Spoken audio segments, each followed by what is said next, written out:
Did you know that plantar fasciitis was not a foot problem?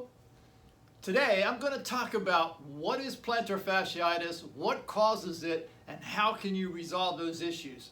Stay tuned.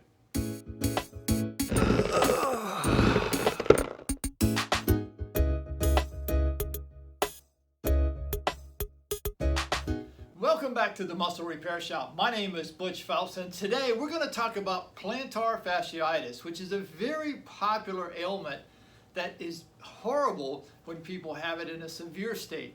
Now, I know that for most people, they think it's a foot problem, and that includes probably your doctors and therapists as well, because the pain shows up in the heel of your foot once you step down on the foot. And so the problem is that what we think is plantar fasciitis and what causes plantar fasciitis is actually two very different things. Now, plantar fasciitis is when the muscle in the arch of your foot, which is known as the plantar fascia, becomes tight, and that muscle attaches at your heel and it then attaches up at the ball of your foot. When it becomes tight, it can have pain in the heel. But that's not the cause. You see, the cause of plantar fasciitis is actually coming from the calf muscles. Now, I know most of you are going to say, yeah, but I do calf stretching. I do where I lean against a wall, or I stand on a slant board, or I drop my heel off the curb or a step. So I've stretched out my calves. And to be honest with you, you really have not. You've stretched your Achilles tendon. You see, there are 4 calf muscles that control the foot in a vertical movement, lateral movement like in supination and pronation, and a rotational movement. Many times people confuse that movement with hip movements as well. And so they try to solve things like plantar fasciitis by treating the foot. And there are parts of it that does help, but that's not going to stop it from coming back. Today what I want to talk about is how to get that to not come back. And I'm sure that you're interested in knowing about that. So let's talk about some of the things that people typically do and why they don't really work. It is true that the plantar fascia, the arch muscle, is tight. And when you step down on your foot, the heel hurts like crazy. But here's the thing to think about. If you're laying down in bed or you're laying back in a recliner and you point your toes forward, there's no pain. But when you pull your toes back, there's pain in the heel. Same thing is true when you stand up. As long as your foot is at rest, there's no pain. It's the minute you stand up and bend that ankle up to 90 degrees, pain ensues in the heel. Therefore, the reason that you're having that heel pain is not strictly because of the muscle in the arch of your foot. It's because of one of the 4 calf muscles, or 2 or 3 or all 4 of them, in your calf is tight. And so when you start to bring your foot up to that 90-degree angle to your leg, you now have to extend your calf muscles to make that happen. So when you treat the foot by putting it into a boot, or you put it into some sort of a device that has traction that pulls the toes back towards you, the reason that doesn't work is that your brain is connected to those muscles. Number one, you're trying to pull all 4 muscles out at one time, let's say in a boot or a traction device, and you're trying to pull all 4 muscles out at the same time, and you're holding it for long periods of time. The brain then thinks that something or someone is attacking you, and it will contract the muscles, which can make the problem actually get worse over time. Best case scenario, it drags it out over months. I've known people who've dealt with it for 8, 9, 10 months at a time. This is insane. And so then you have people who get onto a frozen water bottle and they'll roll it on the bottom of their foot. And that'll work for the short term because the ice will numb the muscles there and the heel. And for as long as it stays numb, it's fine. The problem is that they're grinding as hard as they can, which will increase the inflammation in that muscle in the foot because, again, the brain thinks it's being attacked. And I just recently read an article about plantar fasciitis. And there were a couple of people who were pretty high-ranking in universities talking about things to do. And one woman has stated that you should put your foot flat on the floor and lift your toes. And her mind, by lifting the toes, you're stretching out the plantar fascia muscle.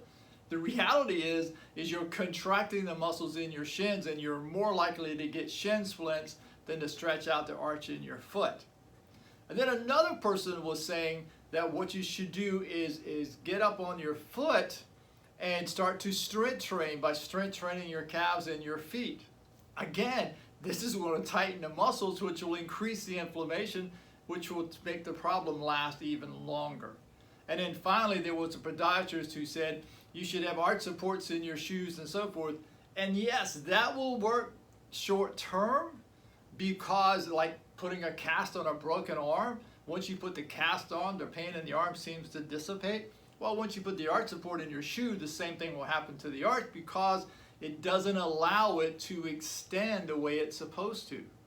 So the question is what's the importance of the arch to begin with? So think of your arch as the shock absorber of the human body. When you step down, it takes the impact to the ground, just like the shocks on your car.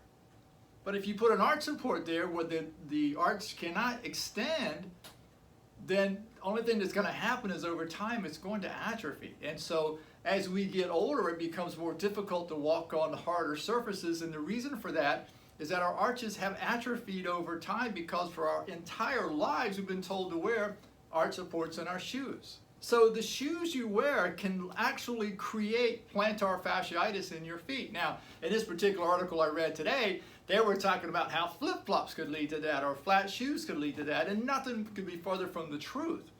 Because the thing is when you're walking in flat shoes, it forces the 29 muscles in your feet, which include the arch, to actually work, and it's going to force the calf muscles to extend more, which is also going to allow the 33 joints in your foot to actually work.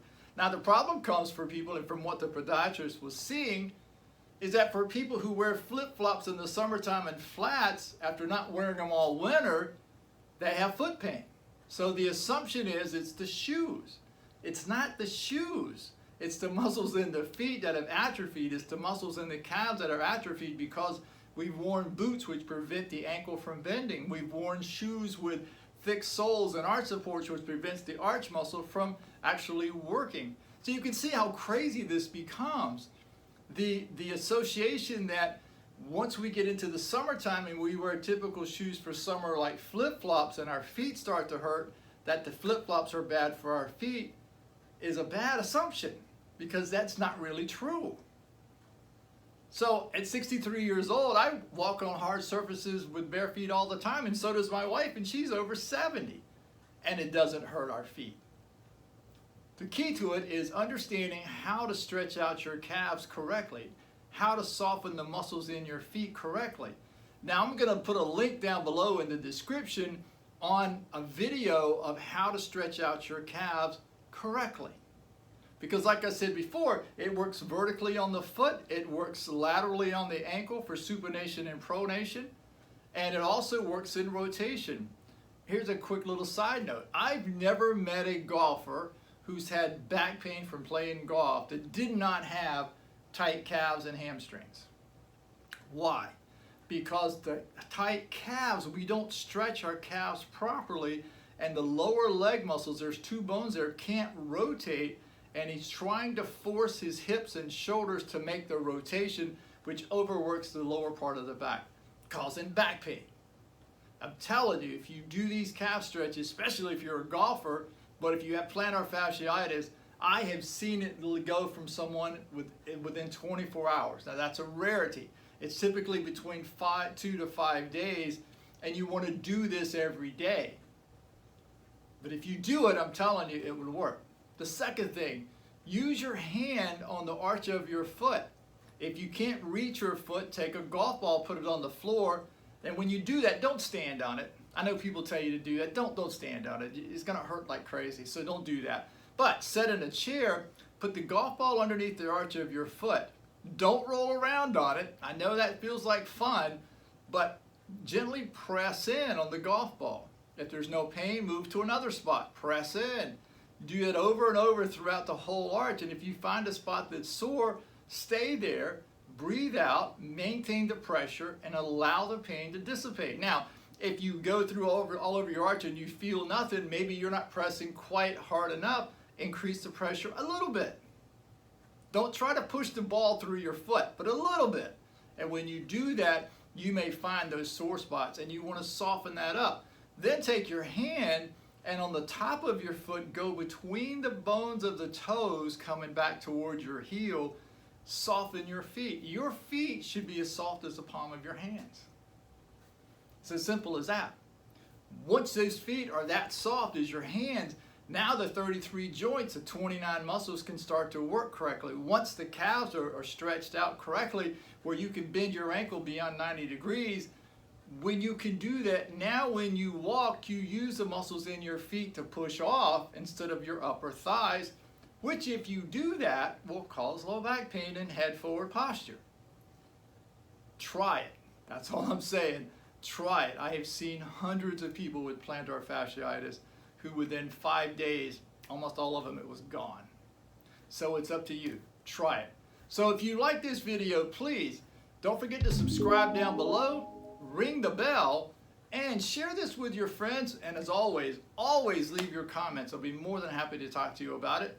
And for now, see ya.